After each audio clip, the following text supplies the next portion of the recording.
اور نوح کی طرف وحی کی گئی کہ تمہاری قوم میں جو لوگ ایمان لا چکے ان کے سوا اور کوئی ایمان نہیں لائے گا، تو جو کام یہ کر رہے ہیں ان کی وجہ سے غم نہ کھاؤ، اور ایک کشتی ہمارے حکم سے ہمارے سامنے بناؤ، اور جو لوگ ظالم ہیں ان کے بارے میں مجھ سے کچھ نہ کہنا، کیونکہ وہ ضرور غرق کر دیے جائیں گے۔ اور نوح نے کشتی بنانا شروع کر دی، اور جب ان کی قوم کے سردار ان کے پاس سے گزرتے تو ان سے تمسخر کرتے۔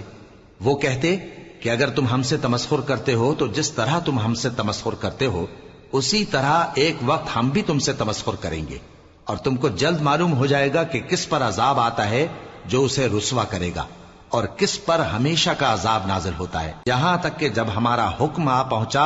اور تنور جوش مارنے لگا تو ہم نے نوح کو حکم دیا کہ ہر قسم کے پالتو جانوروں میں سے جوڑا جوڑا یعنی ایک ایک نر اور ایک ایک مادہ لے لو، اور جس شخص کی نسبت حکم ہو چکا ہے کہ ہلاک ہو جائے گا اس کو چھوڑ کر اپنے گھر والوں کو اور جو ایمان لایا ہو اس کو کشتی میں سوار کر لو، اور ان کے ساتھ ایمان بہت ہی کم لوگ لائے تھے۔ نوح نے کہا کہ اللہ کا نام لے کر کہ اسی کے کرم سے اس کا چلنا اور ٹھہرنا ہے، اس میں سوار ہو جاؤ، بے شک میرا پروردگار بخشنے والا ہے، مہربان ہے۔